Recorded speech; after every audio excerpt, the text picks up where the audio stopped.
way back then. Oh yeah, because you know.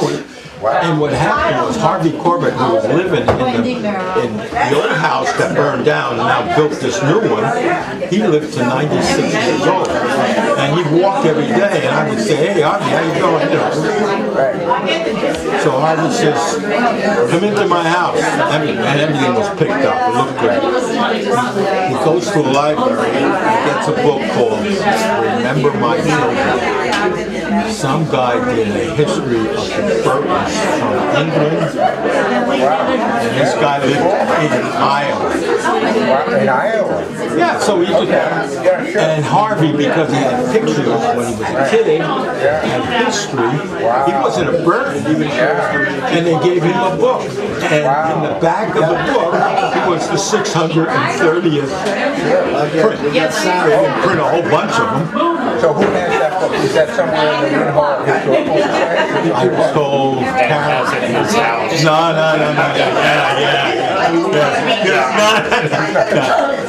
I told Karen about it. At the Jamaica store. She researched it and found in an old book and got a copy. So if you want to read that book, Karen Hammond, her name. You go to the store and say, hey, where's that old lady that owned the book? So, no, that's say Ed Brown told me.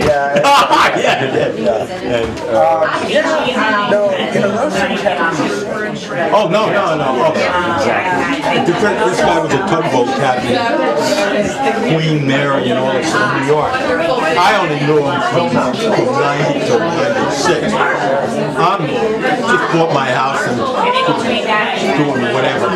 He rolls the window down and says, oh, everything looks great. You know, and tugboat captain, ship. I mean, he cleaned the worms before he cleaned it.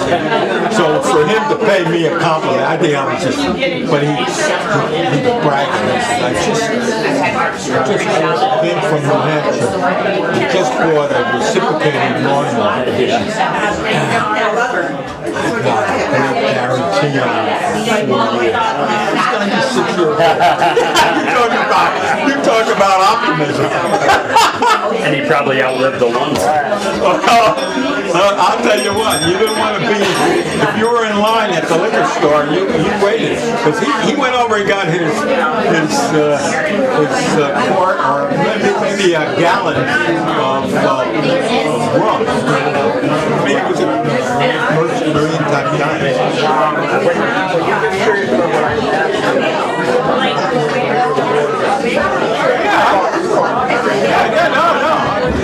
Well, my kids, I don't mind. It's the boss off me.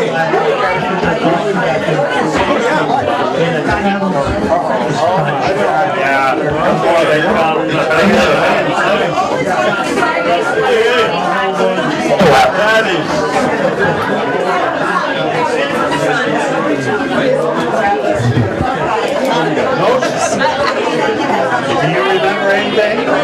Well, I'm just going to talk. He's going to make it up. I don't know what the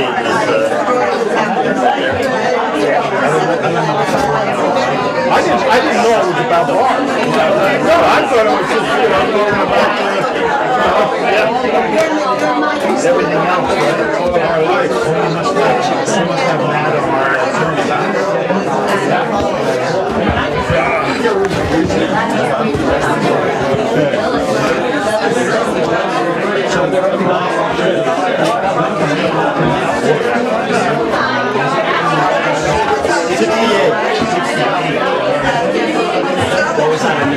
That's when you open the door.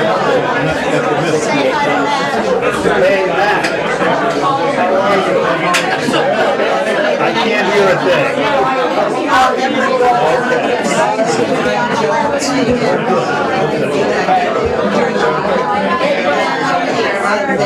John Wright, Taylor Farm, Moderate, Alley. We're going to have fun tonight.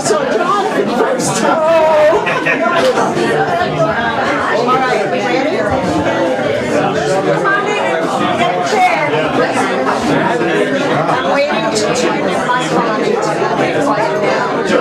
You want to sit down? Hugh Rogers. How are you, John?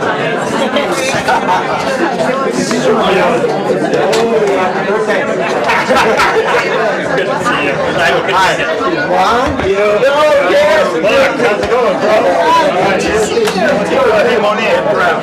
How are you? Yes, I met the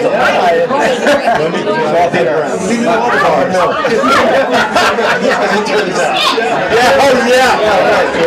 I'm so glad you guys could make it. This is great. Are you on for Our anniversary. 46. Skin over in Manchester. Just had dinner with Johnny Tucson. So, yeah. And on the way up, Amy called. I got to knock it down. Going on tonight. Yeah, I haven't. No, never mind. I'm fine. Yeah, it really is. No, just a couple of nights. A couple of days. Yeah. But we'll be back in July because my sister's oldest son is getting married.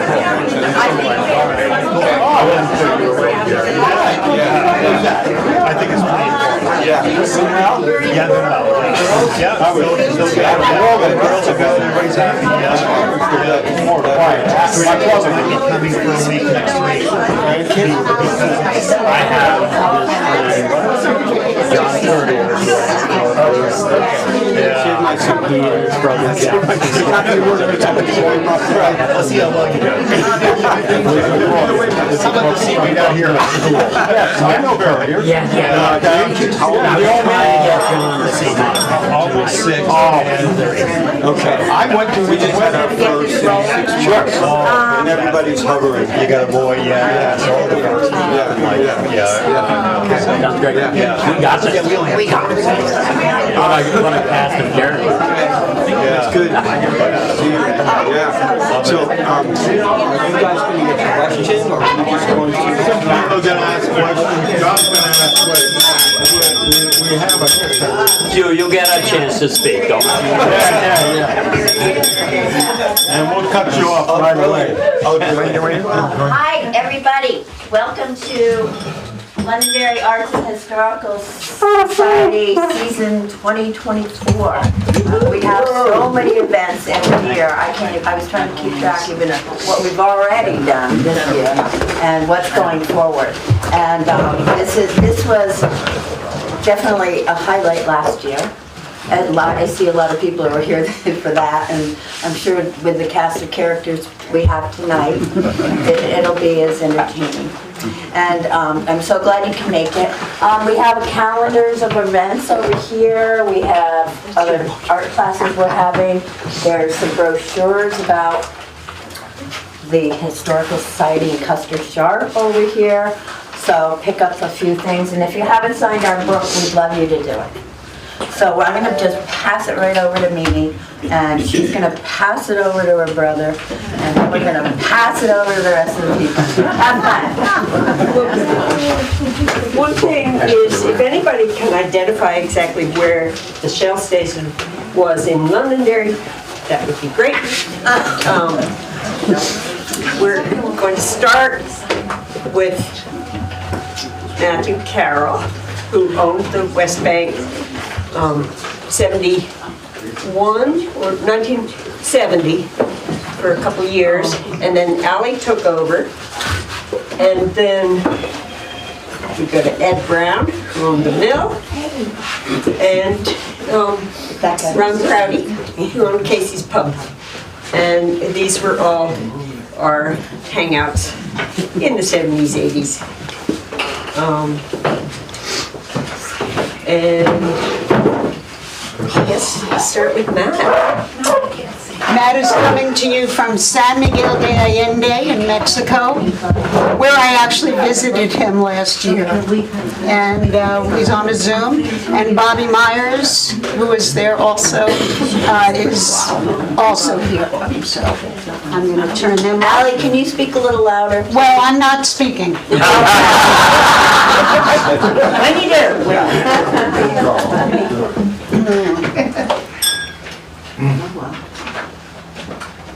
Okay, Matt. Okay. Can you hear me all right? Yes. Oh, hello everyone. It's very nice to be here. I'm Matthew Carroll, and I've been here in Mexico for 18 years at 6,600 feet up in the highlands in central Mexico in a town called San Miguel Allende. But way back in 1969, my partner Janet Langdon and I were living in New York City. The Vietnam War had changed our life goals, and we looked to quit our job and move to Vermont. Janet had graduated from Londonderry, and I had skied most every slope. We drove up on weekends looking to buy a bar restaurant south of Route 4. We scouted out Dudlow, I think it was called in those times, and found no luck there. Jeremy Dworkin, a name that may be familiar to some, said, why don't we have a look in Londonderry? We did, and we bought the Stone Steps restaurant. The Stone Steps have been open from Mother's Day to the end of foliage, and part of our sales agreement was we spent 2 months with them working and lodged ourselves at the Londonderry Inn and walked over every day. In August of 1970, we became owners of the 1850 schoolhouse. We moved into the 4-room upstairs, winterized the building, and installed a furnace in the basement. The 3-party line system was new to us. We were 2 rings. Eunice, who had worked in the kitchen before, stayed with us. She was deaf and mute, but could lip read. She lived across the river. Janet was chef. We hired a dishwasher, and this position changed about every 2 or 3 months, and I was the bartender. Rick Lonchek and his crew of 6 were some of our first customers. He was from Islip, Long Island, and building spec houses in Rawsonville. All that group drank Boilermakers, just like good New Yorkers should. Rick Lonchek, the Peru Dibbles, Anna, Tommy, Thomas, were some of our first regulars. At 1 o'clock one night, 1 o'clock in the morning, I answered the phone. It was Cece Dibble, Mom Cece Dibble. Hi, Cece. Matthew, is my son Tommy there? Oh, yes, he is. He's playing darts. You know, he's 16. Well, I thought he comes in with his father all the time, so I thought it was legal. Send him home right now. Oh, yes, of course, Cece. There was an upright piano in the bar, and Dave Gilman could make believe rag and most any other tune requested. 2 fellows, Guy and Joe, played for the $2 door. I asked Guy what he did before the music, and he said he worked for the government on a need-to-know basis. Whatever that meant. You never knew who next would walk through that door, and by the way, Allie Lubin dropped in one afternoon asking if we were hiring. And I requested her to play a tune or 2. She did. I hired her on the spot. I liked her, and I liked her music, and she always drew a very, very nice crowd. My good friend Bobby Myers had a brilliant idea of a West Bank dog show. Signs invited owners to dress up their hounds and come at 5 for a parade and the awarding of prizes. 9 entries showed. I remember one with a saddle and 6 guns. There were a couple in tutus and several wound in boas. None looked comfortable on leashes. Janet brought out Udo, our Irish wolfhound. He was unadorned, broke away from Janet, and went straight for one of the tutus. I got in the middle trying to separate them, and Udo bit me in the knee, worth 10 stitches. Party's over, thanks for coming. Never to be dissuaded by past disasters, we held a tequila night. Prices for shots diminished the more you drank. I had 8 bottles of Cuervo Gold, plenty considering it snowed all day and there was a foot or more on the uphill path to the entrance. The bar was SRO at 7 with several sombreros and a few ash mustaches. It was impossible to keep track of consumption. I announced shots were a quarter. At 8:30, when I was down to 2 bottles, I called Ed up at the mill. Hey, Ed, can I ask you a favor? Sure. How many bottles of tequila you have? Oh, 8. Can I send someone up to borrow 6? I'll pay you back tomorrow. Sure, he said. I turned out the lights at midnight. Someone had driven home the 2 passed out bodies in a snowbank by the back door. I had no idea if I made a dime. That's the last time I'll ever do that. Yeah, sure. The 1972 Halloween party was a blast. This is taken from my book, You Don't Mind the Pitch, I hope. The name of the book is Who Quinn Became. You can get it on Amazon. Anyway, Or at our the West library. Bank School was built on a slope, resulting in an 8-foot-high earthen cellar facing the Whitehall Hollow Road, back to a 5-foot ceiling with a trap door that came up in the center of the bar. In the spring, a rivulet flowed down the center of the dirt floor, and the dank, dark, moldy, spider-infested face in the cellar was as diabolical as nature can contrive. Jules, Wine Dink, little Ricky, and I scattered ourselves in the deep reaches of the gloom where the cobwebs were so thick you could hear them snap like a celery stick. We hid behind 20-gallon distorted pickling vats up against 120-year-old rotting sills. Each of us had packs of black cats, ratchet-sounding noisemakers, ghoulish cries assailed the visitors who walked and crawled up the 30-foot path. Outside, Janet in a black Witch of the West outfit addressed the 50 lined up attendees. And you, my dears, what an unexpected pleasure. So kind of you to visit me in my loneliness. In good time, my little pretty, all in good time. Her delivery was so good it sounded exactly like the soundtrack from the movie. She leads a cacophony of costumes to the open, decaying cellar door where a path of candles guides the fools up a living pit of horrors to the 4-step ladder, then through the trapdoor into the bar. The costumes are over the top. Ron and Joanne proudly come as a 2-door open refrigerator. As somebody understood. H is Michelangelo. There are musketeers, ghosts, dragons, knights, and every Guy Fawkes character imaginable. A few personal asides, if I may. I have some history of the Londonderry area. In 1947, my parents and I, when I was 6 years old, took the ski train from Grand Central up to Manchester. There, a car picked us up, and we stayed for the weekend in Peru. Bromley was the in slope in those days. From 1980 to 1989, you can't see this. I was the principal at the Floodbrook School, whatever teacher. One evening in the West Bank years, Tom Dibble invited me to join his daughter Anna and son Tommy and him to go frogging. Anna was the grabber, Tommy was the bopper, I was the bagger, and Tom carried on a conversation with the owls. It was a beautiful, wonderful evening. For some reason or another, I would just like to close by naming some names. Ricky Wortley, Mary Kessler, Mary Reed, Bobby Myers, Whitey. Remember Whitey, Bobby? Oh, you can't hear? Gilman. All the nude bodies in the stream at the Chicken Feather Farm.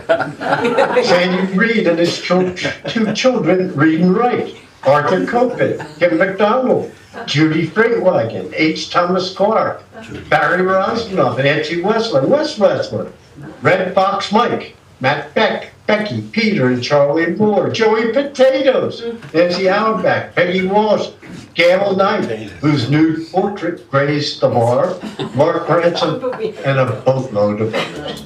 Many thanks for listening. Good night.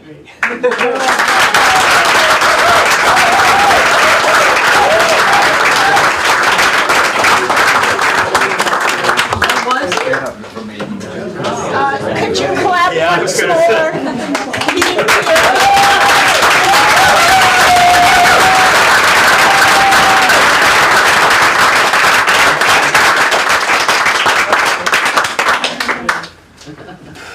Wonderful. Wow. Hard to match that. Yeah. Let me get my writer. Bobby, a quick hello?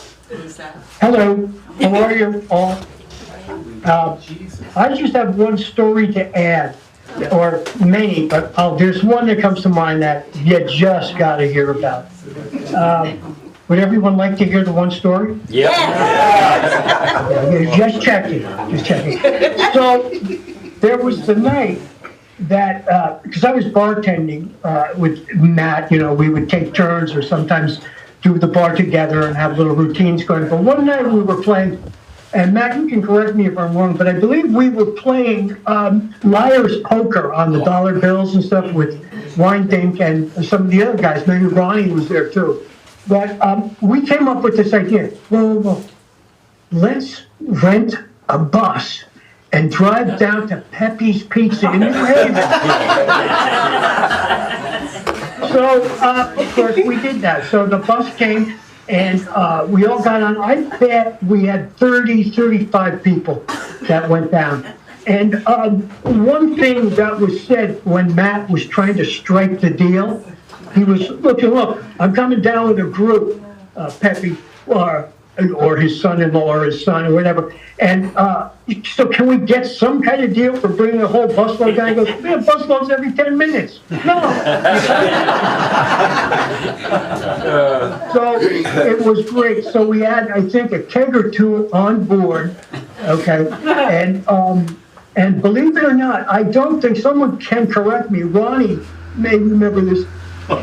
Was there a bathroom on board, Bob? I don't think so, Bob. I think we pulled off the road, yeah. Okay, fair enough. So that was exciting as well. But it was the best pizza ever. Everyone had a roaring good time. And we ended up back at the West Bank probably about 3 in the morning. And there you go.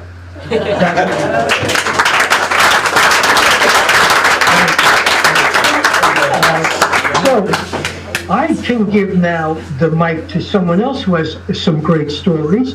I would say check in with, Ed Proud or Ron Prouty or Allie yourself or whoever hung out at the West Bank.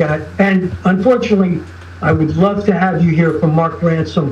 He's no longer with us. He heralded and started up the Peru Choir, which was just an amazing rock and roll band that had, I'm going to tell you the members, and I'll get a few things wrong, but hang in there. So Mark played bass, David Gilman played guitar and trombone, and Mark, I think, played sax. Mark played the trombone when needed.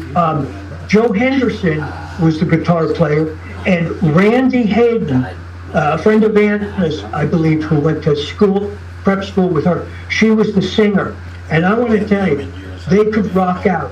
And who they liked a lot in those days, and they did some of their numbers, which were incredible. It was Dan Hicks and his Hot Licks band. Get that gasoline. The best. So anyway, hey, thanks for coming. I'm having a great time. I live here in Burlington, Vermont, with my wife, here today she is, and my dog, Dasha, and I have 2 daughters, and I'm about to have 2 granddaughters. I have one now, one's coming in August. There you go. Love you all.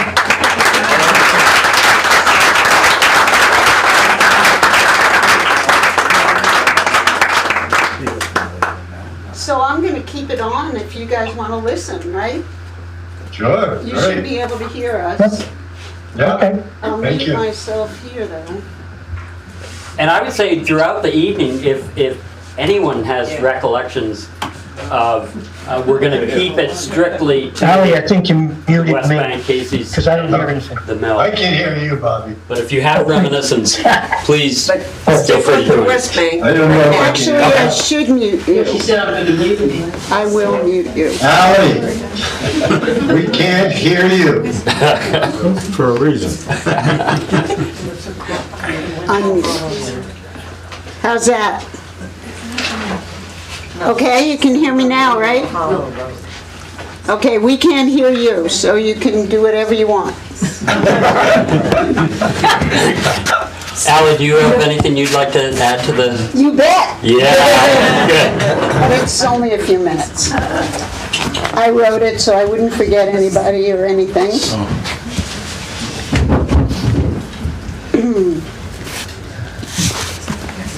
In August 1970, following my graduation from Barnard College, I'm going to stand up. I moved up to Vermont 3 days after seeing it for the first time with my then boyfriend, Kenny Hoffman. Within days, Matt Carroll hired me to sing and waitress at the West Bank, and my career as a Vermont singer-songwriter was launched over 50 years ago.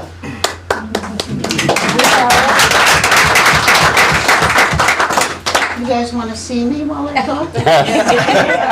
Just so that they can watch me. Matt eventually sold to a wild and crazy beat poet named Mork Skolnick, and little by little the clientele dwindled and our community gathering place in Watering Hole was floundering.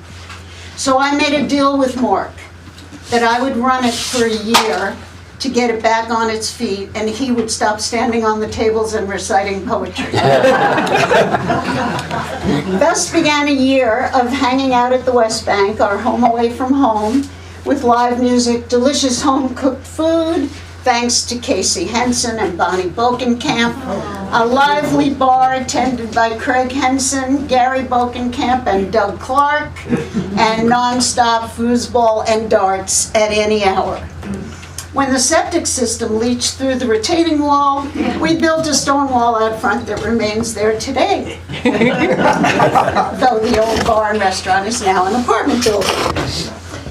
Anecdotes. Craig falling out of the top floor window into a dumpster with broken glass, and Casey rescuing him. They've been together ever since. I met my husband-to-be, David Bradford, there, and knew immediately he was going to be the father of my child. I created music there with Kenny Hoffman. My sister Shellen came up from Bennington College to help me with accounting and to direct the pit band for when I produced The Wizard of Oz, directed by Tommy Dibble, which enjoyed 4 sold-out performances at the South Londonderry Town Hall and returned for a second weekend by popular demand. I also brought many musicians in over the years, including David Mallet. After he won the Bromley Mountain Bluegrass Contest, I was a judge and invited him to come for dinner, and he sang for us. And Banjo Dan and the Midnight Plowboys, who backed me up on my CD, Children of the Mountains. Most of all, this neighborhood became a hometown because we had these watering holes, like the West Bank, to gather, hang out, eat, drink, and play music. Kenny Hoffman, who now records audio for a major news channel, wrote, "What a great venue, restaurant, neighborhood bar, one of my favorite periods of time. Great local talent. You, Chris Kendall, Arwen Mountain String Band, Stony Creek, and Wild Bill Strecker." R.I.P. Wild Bill. After 10 years of gigging all over New England, especially southern Vermont, and 27 years teaching music at the grammar school in Putney, Vermont, I'm now retired and returning to playing, recording, and performing music again. The first song I ever wrote was after one of my first days running the West Bank. I remember coming home, sitting on the floor in my room and writing Hard of Hearing, and As Long as It Takes to Sing It. It was never that easy again. And today it is the song I am currently working on recording in my home studio. Shout out to 2 old West Bank buddies, John Haddon and Clark Camolo, who I still jam and perform with today. And a special wish for the dearly departed members of that crew, who were just barely drinking age, and some maybe not. Jimmy Hewlett, Tommy Dibble, rest in peace. I remember that crew hanging outside the back door, drinking, laughing, and manning the turntable, playing Smoke, Smoke, Smoke That Cigarette by Commander Cody, non-stop, with occasional band and Grateful Dead mixed in for variety. When I left the Londonderry area and moved to Rockingham, I left my family, my friends, and my entire community. It was the hardest thing I've ever done. To be welcomed back here today as an integral part of our shared history and beloved memories is a wonderful, healing pleasure. Thank you for inviting me.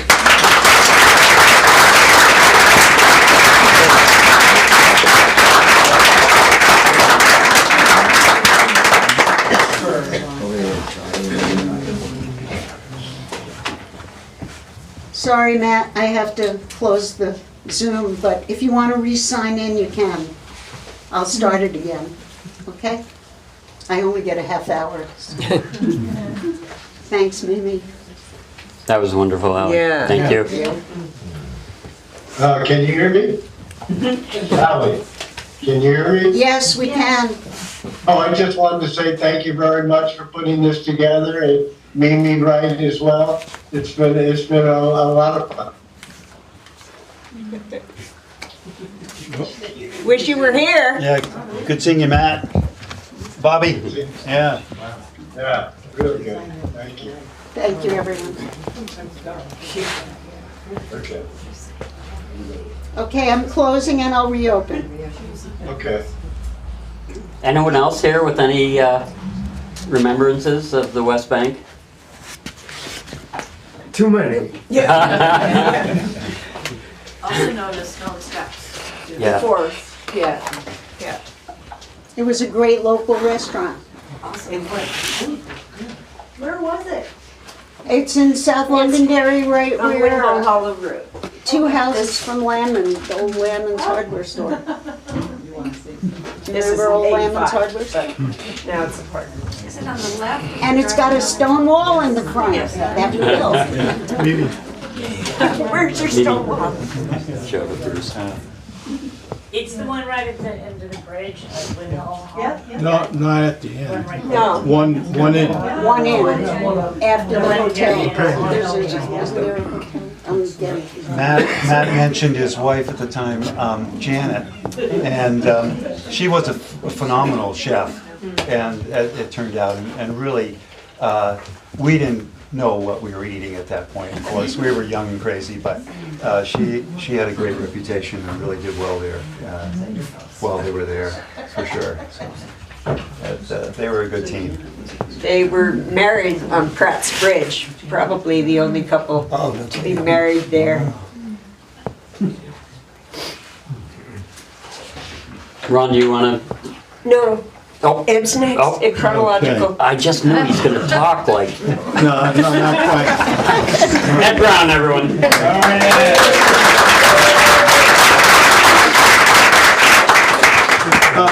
In 1968, I just got out of the service. Uncle Sam drafted me during the Vietnam era. Fortunate for me, I was stationed in Germany. My neighborhood never had skis, but I had a touch of Garmisch, Birch's Garden, the mountains. And when I got back to the block, there was something more. I met a fella in a bowling alley who had a ski house up at Stratton. I didn't know what Stratton was. Vermont, you know, my neighborhood, Vermont, didn't exist.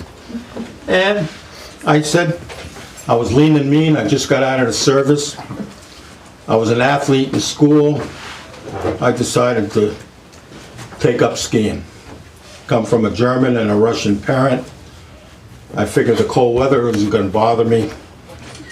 I was athletic. I'd give it a whirl. I asked Fred if you would help me with the equipment, get me up there. It was a 5-hour trip. and I became part of a ski house up at Stratton. Halfway through the season, I took to skiing quite easily.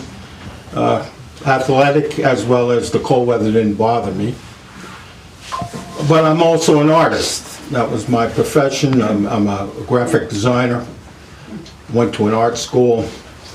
I decided to take a weekend off and just drive around and look at the countryside, covered bridge, a barn, Andrew Wyeth type stuff. And I came across this old mill in Londonderry. And it had a rusty for sale sign on the side, Trask and Wade. So I went down to the shopping mall. There was only 3 stores at that time, but the grocery store, Trask and Wade, as well as the Idle Lot. And I talked to Ace Wade. It wasn't Bobby, it was Bobby's father. I says, how much do you want for that building up the road? He says, $7 grand. And I said, I'll buy it if it's for 5. You should have said 4. My disappointment. So I decided to, and Ace called me the next week and says, well, it's yours. So I had the money, I saved it during my stint in the service, as well as my job that I had as an art director for Prudential Life for only a half a year. Now, I was drafted out of that job, but they legally had to keep that job open for me when I came back. But I only lasted about 4 months, and I was coming up to Vermont. And it turned out to be, it was $5 grand. It was a machine shop. It was a woolen mill in the 1850s. And what happened, I bought the mill from a fellow named Chapman, who was from Greenwich Village and had a weaving school in that building. During the 40s and 50s, even maybe in the 30s, there were three not parks, but camps in this area. And the clientele that were supporting these parks would support for a week or 2 of learning how to weave, and this Chapman took advantage of it. And that's who I bought it from. And now, fast forward, twin brother and I came up here and started the mill. Everybody thought it was a Seward's Folly. It had no parking. It was just the building. There was a dam on the north part of the property, but washed out during the 28 flood, creating a sandbar where the river is now flowing. The river was right next to the back of the old mill.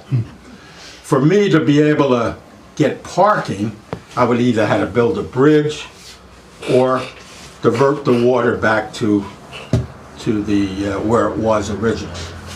So I had Red McKenzie, was an excavator in Chester.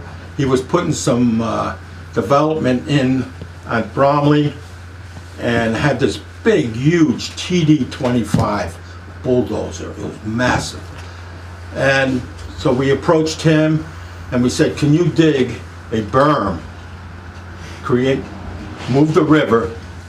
It was still dammed going the other way, but we created the channel, then broke the dam. Now, mind you, if I did that today, I'd be in orange, and I wouldn't be talking right now. But back then, it was so much easier to come up here and have a dream. I was only 23 at the time, and never been in the restaurant business. I patterned the mill after the Five Flies, which now was the Serling Saloon. Now it's a haberdashery. in Manchester. And it had entertainment, it had steaks. So in the initial start of the mill, it was a steakhouse, and then it became, and after the clientele was changing, what happened was when Stratton was sold to the Japanese, a lot of the people migrated off that mountain to Landgrove, to Weston, to Peru, which then meant that my clientele was going to be a different class. So at that time, with insurance being so high, back when the West Bank and Casey's Pub, I mean, the state troopers were drinking with us. I mean, there was, get home safe, there was no tickets issued. It was a much different, but then all of a sudden, the owners of these businesses became the deep pockets. So people then were suing, not the person who ran over somebody or broke a gate or something. They would take it out on the people that had the businesses. So at that time, I decided to get out of the entertainment business. In the beginning, the first 2 years, it was, when I first got there, I was part of the local clientele. I mean, I understood what they wanted. So we had country western music for the first couple of years. It was the Cousin Brothers. Jesus, I just remembered that. Surprise! Yeah, high five. Well, the Cousin Brothers, and they came from Keene, and they came over and they packed the place every night, and it was good. We had served steaks. I have the menu, the old menu that was on the wall.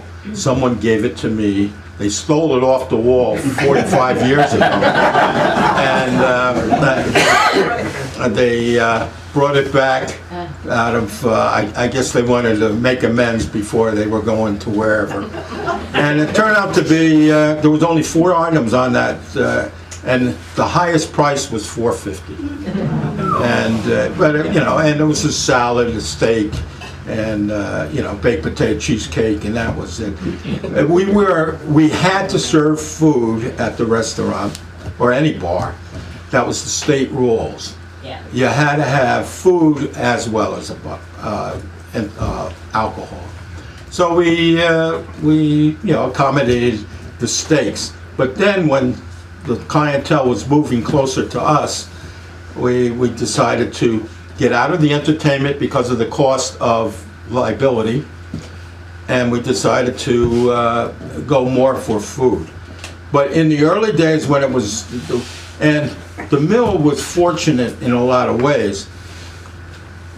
The first year I was fixing it up with twin brother, Neftali, who owned the Peabody House in South Londonderry. It had burned down the previous year. Not knowing to me that it burned down, so I was going to take advantage of that opportunity. He came by and introduced himself.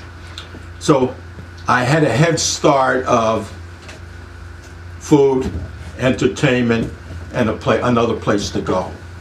And it's been a ride. I enjoyed the passion for me was the decorating the place, the artistic soul that I had. I was fortunate in the first 10 years, 15 years, I was open other 3/4 of a year, closed always mud season. Mud season was a time to buy antiques. You had a couple extra dollars, rest. And then I was dating a school teacher, and of course she had the summer off. Then I took the summer and spring off. In the last 30 years, the mill was only open in the winter time, which was enough to get by. Drove the garbage truck, did all the work that would have cost me someone to do, which that meant that I would have to be open longer. But I didn't sell my time to the man, so to speak. I did other things that were beneficial for my spirit. So I bought an old house in Wyndham, and then that 3/4 of a year, I decided to fix my home up, and now it is my home. And but the clientele that came in, we had, I can't recall all the names, but there was Richard Coolidge, there was Walt Jenkins, Indian George. I mean, they were just characters, and they would come in, they enjoyed it. But what happened was, and Ron helped me along as well as I benefited. He benefited from me also. The clientele was changing, so I would have a BMW with an attractive couple at the bar having a drink, and I'd have either Indian George or Chainsaw Billy or somebody next, and after 2 or 3 beers, he had the confidence to do things that I don't have the confidence. And so it was a hamster in a lion's cage every night. So at that time, I could not tell the people that supported me for 20 years to say I don't want you anymore, because that wouldn't have been just not my character. And so I didn't say to clean up your act, Chainsaw Billy or whoever it was. I just had to say, okay, fine, how do I give them an opportunity? Now, I changed Budweiser to a beer that they couldn't pronounce, and I couldn't pronounce, and raised the price because I could afford it, because the clientele was now changing. And they'd say, oh, we can buy a 6-pack, for what we buy 1 beer for. And so Ron, being the businessman he's always been, says, well, okay, Casey's Pub is opening. And so he opened, and everybody went there. And I mean, it wasn't like I didn't have anybody, but it was an adjustment for my market to change. And it took a year or two, and it became successful again. And I had just fond memories of the bands we had. We had entertainment when it was open every night. We had folk music, Galley played. We had Guy and Joe. We had tons of Pusset Dark. Tom Petty. Oh yeah, all sorts of Jonathan Edwards. Yeah, and so we had entered folk music 4 nights a week, rock and roll Friday, Saturday, and Sunday. And when we had bands that were really good, now I can't accept the credit, because this fellow named Danny Russo came on the scene in the mid-'70s. And a young fellow from near Boston, and he loved music. To me, the radio's on, I don't care, to me it's not my bag. But he loved hiring the bands, sort of trying to get what band. And he coordinated all the entertainment for about, I'd say, good 12 years. In '82, I stopped the entertainment, and but folk music 4 nights a week, rock and roll the other 3, and there were great bands. Everybody came in. There was a cover charge. I found out from a reunion we had about 20 years ago at the Frog's Leap, and Ron had a drink or two and was fessing up that he would go in, pay the cover charge, go to the bathroom window, open it up, and let all his friends in.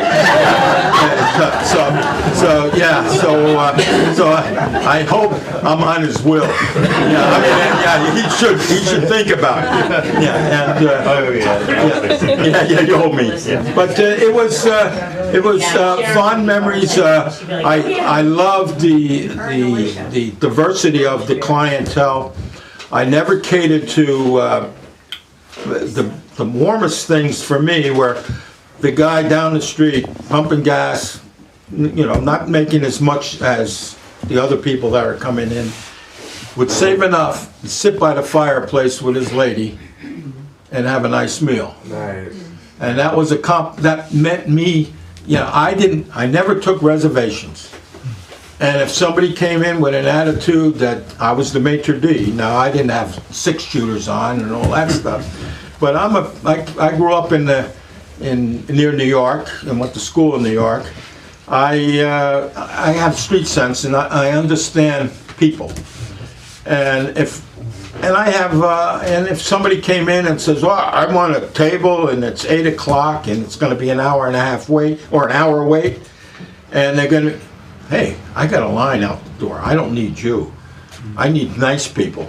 And so I would say it's an hour and a half wait, and send them to Ron or send them to the guard. I don't know where they went after, but I was not feeding him. No, so I didn't have to. So I could pick and choose the clientele. Not that I was that arrogant about it, but I never took reservations because I didn't think because you had money that you could get in front. And I would tell people that say, "Oh, gee, is that all?" I said, "Who was the last one that showered in your group? That's the guy you got to get, or the woman. We're not going to be sexist about this." I said, "That's the person you jump on, not me. You took your time." And so, and I enjoyed. I missed the clientele that I had. What was nice about it. The people that came in, really, it was contrast to where they came from. It was fireplaces. We rolled Yahtzee. We watched football. It was a gathering hole for entertainment, for sports, eating, just hanging out, and so I have fond memories.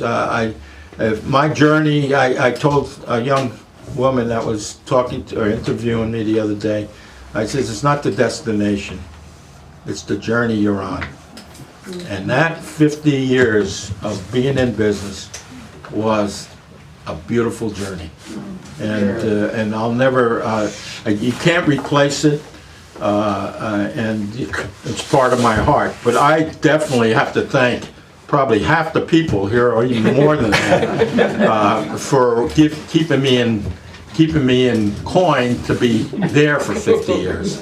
Yeah, you might have had a good time, but you still had to work your butt off someplace else to give me my dollar, and keep it open. And I would have still kept it open, but Father Time comes to everybody.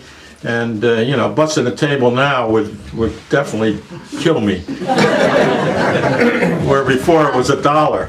Now I have to pay $1. So I'd like to, anybody have questions on, yeah, Bruce?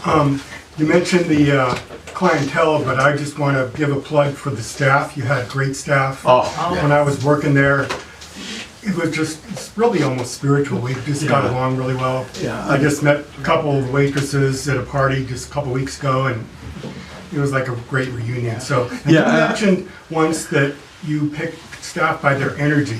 Yeah. So maybe you can talk about that. Oh, okay.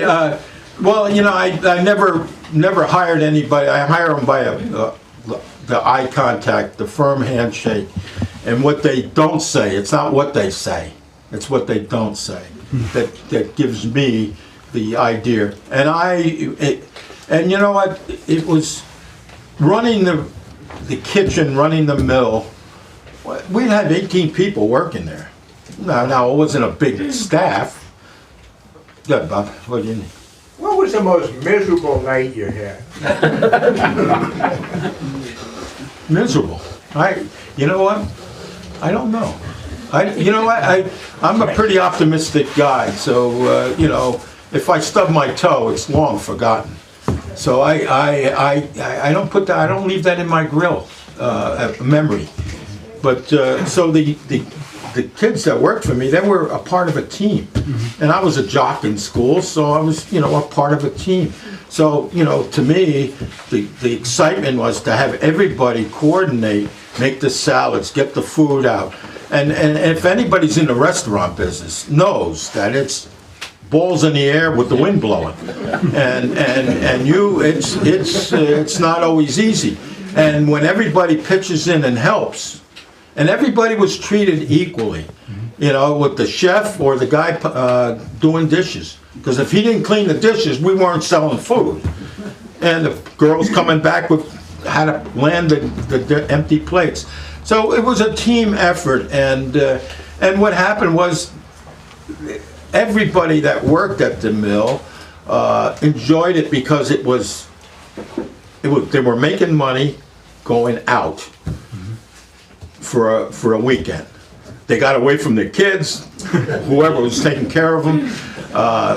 They had a good time, and they did a good job for me. And I see them on occasion, and we have fond memories. And it's a thing of the past now. It's much different. When I came here with $5,000 today, you can't. I grew up because of an ethnic upbringing. No credit cards. I didn't have a credit card. I have a debit card. The kids that come up here now, they're ass deep in debt, whether it's education, whether it's a credit card. And now the banks want 20% of a house that's worth $400,000 that to me is worth 10. So there's no way that they can do the things that the West Bank, Casey's Pub, and the mill, you know, even the rules. I mean, like I said earlier, moving the river. You know, that was you know, a challenge. Yeah, Did it on a weekend too, didn't you? well, no, but it was interesting. I did get summons to go to court, and a week before, it was canceled. Now, back then, Pete Cobb was one of the selectmen. Les Crosman. I don't think Clyde Prouty was. There was, I think, Charlie Pearson. Charlie Pearson down there. Were the selectmen, and they thought when the two, my brother and I, bought the mill, I put a sign up, soon to open restaurant, on a building that was falling down. The sign was perfect, and people said, "This is crazy. Soon to open." You know, it looked like it'd be 10 years before the windows we put in, and so everybody thought that it was two young guys that are going to fall on their butts fixing it because they didn't see either the spirit we had, the vision we had, or the tenacity. And fortunate for us, I grow up, I have passion, I have focus, and I always made sure I had time. And that's the success that gave me the opportunity to have the mill for 50 years. Any questions, guys?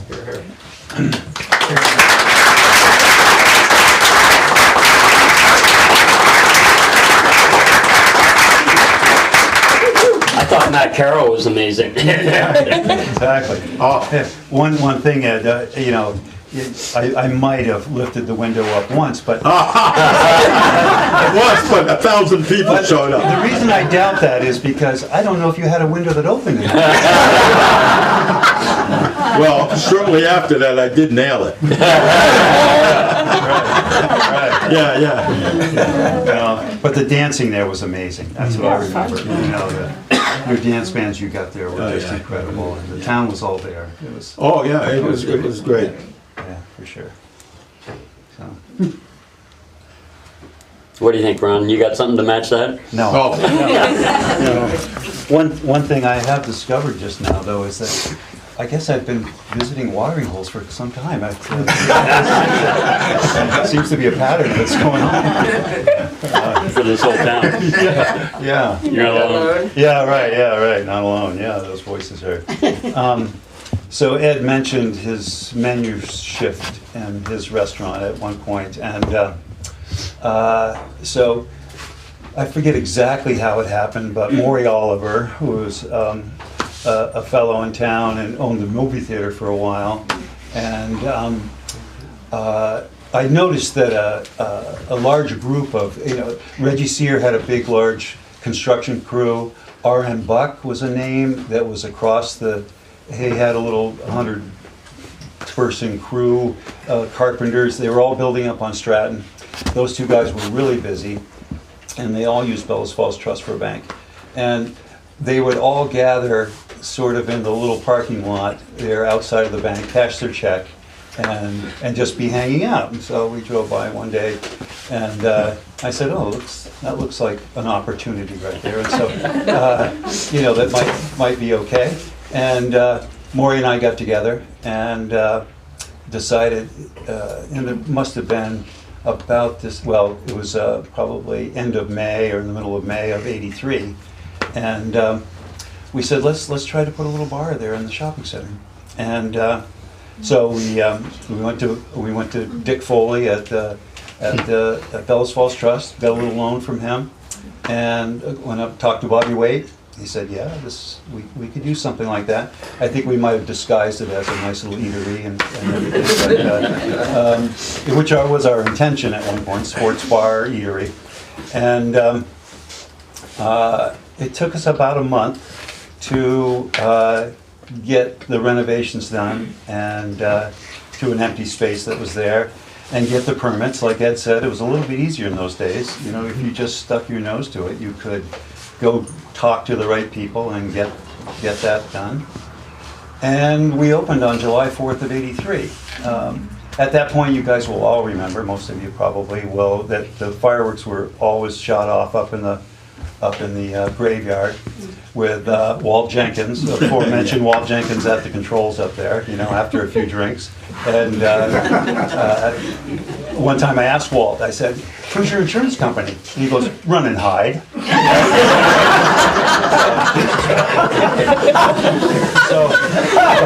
But that's who the town hired at that point to send off. Along with Clyde Prouty and a bunch of others, they would hang out up in the graveyard and shut them up. So here's the scene. Everybody's in there, and we're opening this new little venture on July 4th, 1983. I was 32 years old. I had a wife and a 2-year-old daughter at home. They were probably wondering what was going on, but somehow we survived, and Joanna and I have remained married at the time. So feel good about that.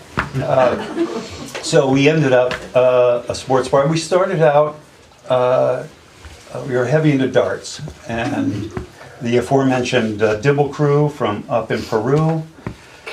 And I forgot the guy's name, but he would come over, he's an artist, but he would come over from Dorset, and he'd always bring another fellow. And we'd all throw darts on, I forget if it was Tuesday or Wednesday, but we'd throw a lot of darts. And that was a great thing, that was good stuff. So we started off as a dart bar. We were a very small little place, and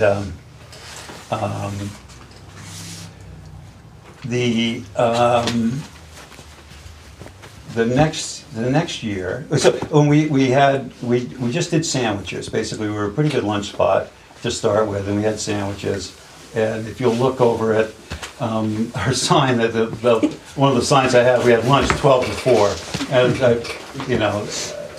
I have very little recollection of how we managed that, but I guess we served.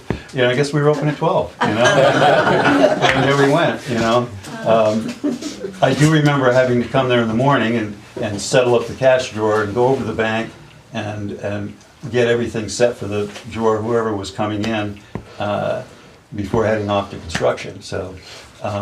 Ron, what was the exact location of KZ's? It's right where Jake's is now. Right in there, only much smaller. The little central, it had a door to the outside. So if you look at Jake's, and there is still a door to the outside without going down the little hallway there. Mm-hmm. If you just went in that door right there, that's where it was. Mm-hmm. It was probably 24 feet wide. I don't know. It wasn't this wide. And what was the time span? 83 to, I sold it to Tad and Howard in '89. So I had it 6 years, and then Tad kept it going after that. Yeah. So during the renovations, I'm just thinking this now, the Quality Restaurant in Manchester was going out, and we salvaged these wonderful oak booths they had. They were not padded or anything. They were just, but they were lovely oak booths. So we went down, got those, and those were part of that, the Quality Restaurant of Norman Rockwell fame. He has that painting of the cigarette butt on the counter, and the guy looking over at it. But anyway, we were able to salvage those and get those up into there. So we ended up after that, after darts, we brought volleyball to Londonderry. So we needed a little bit of a jump up, and so we started. I think in the spring of '84, Maury and I built the deck on the back of what's now Jake's, and there's a picture over there. If you walk by over there, of Maury and I standing out there, a couple of young guys getting ready to build this deck, and we would end up with 12 teams. We ended up with 12 teams coming. And there was probably, because everybody had kids and everybody was their age and everything, there was, so six-man teams on the 12 teams, and there was probably 150 people jammed into this very little place, similar size, square footage wise, probably just what this building is right here. And plus the outside and on this new deck we built and everything. So that was wonderful. Brian Benson is a name everybody knows. I mean, his team, the Nads. I won't go into why they called themselves the Nads, but use your imagination. But anyway, they were quite the group. I don't know how deep I can go into these kind of stories, but Brian had a really good trick. He could drink 2 Budweisers at the same time with bottles in them. But anyway, it's pretty good. Pretty good. How did Casey's get the name, Casey's Pie? Oh, well, that's a good thing. Maury and I were partners, along with Joanne and Maury's wife Karen at that point. And we had a little discussion about what it should be. And we had different names come up, but Maury had a dog named Casey. And so that's what we settled on, the coin flip, the dog wanted it, so it was Casey's dog. And later I realized, Casey Raleigh was there, who I love, the guy, and so it was, we could have chosen a different name, but it only lasted 6 years, and so it was all good there. Ron, this is a little off topic, but wasn't Maury going to ride a horse across country at one point? Yes, at one point. I think it was before we did this, though. I think, he headed out on his horse. He was trying to get to California on his horse. He had a great horse. He was a good horseman. And a great horse. For the first 100 miles. Yeah, great horse. And so I think he did make it somewhere, but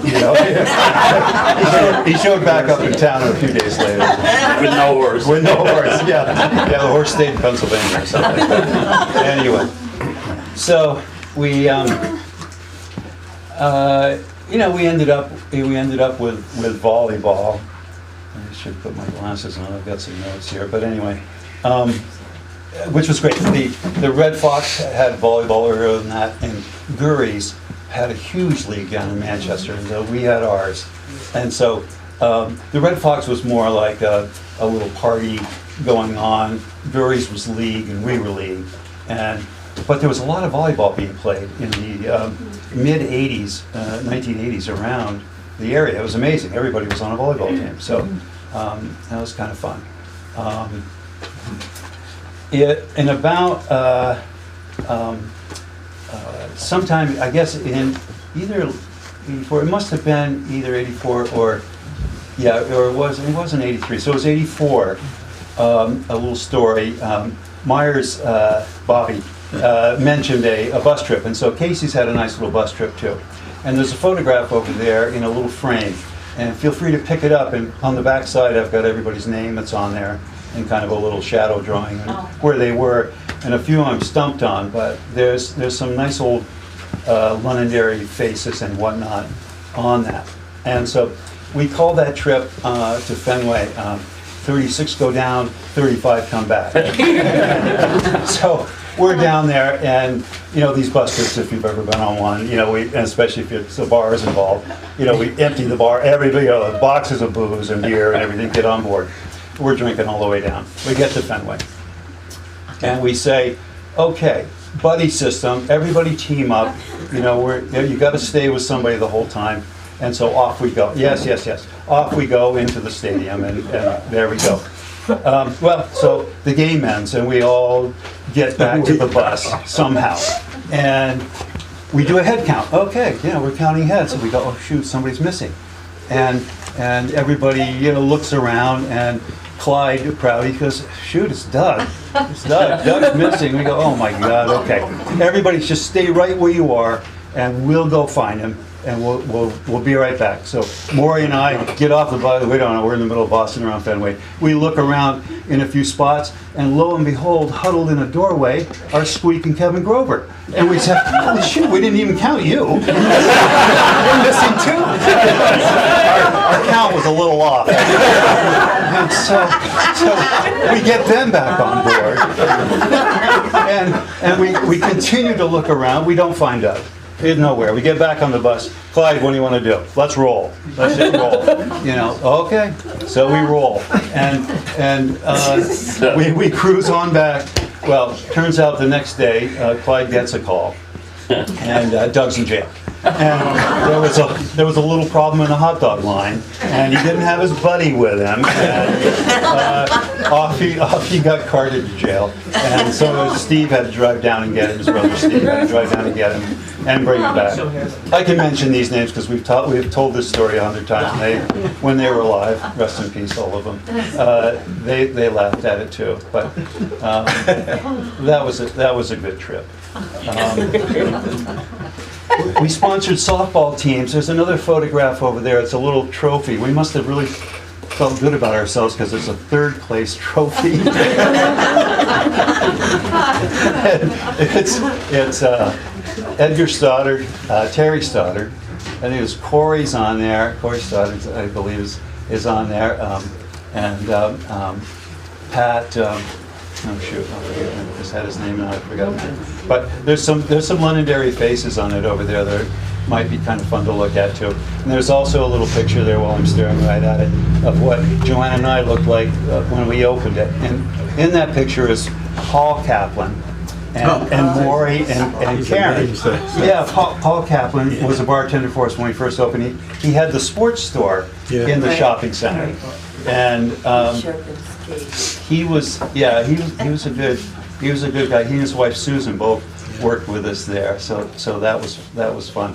And also in that picture is Sherry Bilkup, who no one knew. And so we opened, like Ed was saying, okay, the clientele's shifting. They go coming, oh, we're getting a bar. Okay, we're getting the bar. We got all the local people there, and in comes Sherry, who was very attractive, and she was and friendly as can be, and just the perfect barmaid for Londonderry at that point, and her boyfriend Sal was a great musician and played, and they were just fun people and really good people to work with, there.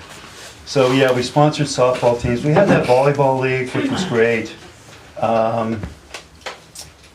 Well, then we ended up, we also, we were trying to be the sports bar, we built a pool table. It doesn't have much to do with sports, but it was, and we would travel around. The guys would play pool, and we'd challenge other teams. The P House over in Chester, Richie's down in West Townsend had a table, and we would travel around, and they would come up and play pool at our place too. So that was kind of fun, a way to fill up an evening, or two.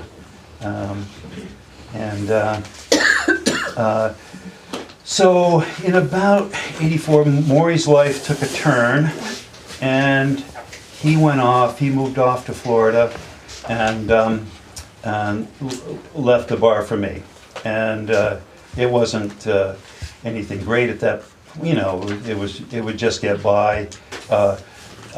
And up until that point, up until that point, Maury and I would each bartend 2 nights a week, and I was still running my construction company, and we would generally go in and check on the other guy and see what's happening if we're there. So, you know, if you own one of these places, you're there, as Ed will tell you, you're there mostly every night, at least for a little bit anyway. So, and after work, we would, if this is about watering holes, after work, sometimes, which after work was 2 a.m., and you get cleaned up and get out of there. There was a little bottle club down in Manchester, and probably some of you folks might know that bottle club. And so you would have a bottle up on the shelf, and you would go in, if I remember correctly, and we would buy our mixers, but our bottle would be up there, and that's how you would have drinks. And it was somewhere down there. Well, we would occasionally find ourselves down there, for an after work cocktail. And, wasn't it down around where the Sirloin Saloon was? Yeah, it's right by where the Sirloin Saloon is. Back a little bit. Yes, exactly. Yeah. I see there's some other participants here.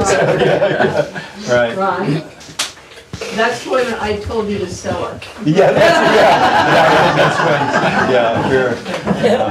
We're still married. So you listened. Yeah, I listened. Yeah, I did listen. But, we would come out of that, and I'd still end up having my little construction crew during the day, and so some days weren't as productive as others, I guess. But that was always an adventure. So Maury left, and actually right about that time too, in the 83, 84, because Madeline Cunin, for some reason, chose Casey's Pub to come and talk to in Londonderry. And she was just running for governor, ended up getting elected that fall in 84. And the first, I think still the only, isn't it, woman, female governor of Vermont. And so she came and gave a very, Duncan Martin, maybe another name that every people know. Duncan was a great customer of ours, a good friend, and he ended up knowing her and bringing her here. It was a great talk she gave, and it went right over the head of most of the customers, but that was a good thing, and she ended up getting elected, and so we felt pretty good about that, and that might have helped her with one of our problems later in life with that place, but anyway. The select board, we were a place where the select board would come. There was some talk about how things could get done a little bit differently in those days, but they would always, after the select board meetings, for a number of years while we were there, they would stop in, at least Clyde and Jim, who were great buddies, and have a little pop afterwards, and they're both pictured. Both of those guys are pictured in the bus trip also, so that's kind of fun.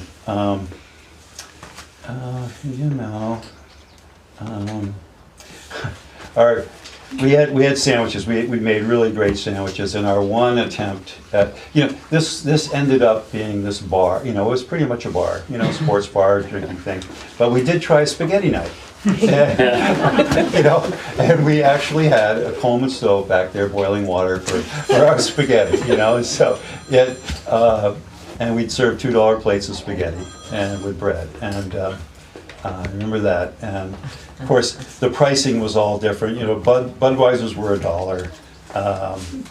Everything was just 1980s prices. Were pretty amazing. I think I must have picked up on the West Bank Halloween parties because we'd end up throwing, every year we were there, we'd have a giant Halloween party also, and those were pretty raucous. I remember one because we'd gotten invited to a wedding and we were out of town, so I told them, absolutely no Halloween party this year, I'm not going to be here, we're not going to have that mayhem go on. Well, of course, that fell on deaf ears, and so the help, as soon as I was out the door, they put the sign up, Halloween party. Here we go. And there was a little trouble with that, but we survived all that too, so that was all good. Just some names of employees that were there that I really enjoyed, a lot. Sherry, before mentioned Sherry, and Paul and Sue Kaplan. Greg Harrington was a long-time bartender with us. He went on to great things with the school system. Scott Howe, there's a name, that everybody knows. Johnny Gabert and his wife, her name's? Catherine. Catherine, thank you. Yes, Catherine, long time both. Jim Bushby, I think he probably, yes, right, yeah. Jim was great. I think he was our lawyer at the same time. He was an amazing guy. There's somebody that should have been well, he's passed, but when the Londonderry Inn was in his hands, that was a good carrot. Yeah, that was a stopping spot for most of us too. So Christian Duchart was amazing. And she ended up living, I think Ed might have spoke about this, and you probably remember Stoney the cop, of course, and so Kristen and Stoney lived together. And so the barmaid and the cop, which was a little tricky sometimes, but, he was such a great guy that, he really knew how to be a policeman in a very small town. He turned a blind eye, to a lot of things. He did a lot of great things. Saved us a lot of money. The skating pond on the on the mill pond. And He went on to fire marshal something or other, I think. Anyway, from regular patrol thing. Another one, Jeff Smith. Around. He was a bartender with us for a bit, and an endless count of others, that was helping us all. What else have I got? I don't. There's countless stories, but you can't do them all. And we got tired of it, Joanne especially, and and in '89. Tad and Howard had the little pizza shop. They'd opened up the pizza shop just down from us, and they were interested in taking over our spot, and I was interested in them having it. So they bought us out. I may be the only one up here that actually sold a place. I know you're trying. I'm trying. But granted, I didn't get much money, but we sold. It got out of there. Nothing. I think that's about it. I just think about how much.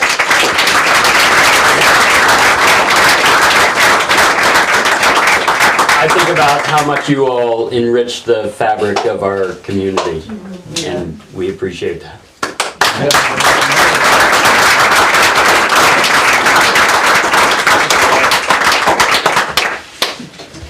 Thank you so much. This was, I think everybody can agree, fairly entertaining and brings back so many memories, or not. That's the other part of it. But really, thank you. Stick around, there's some drinks, and if you want to... Oh, drinks. And where's the bar? Thank you guys. You all made mine.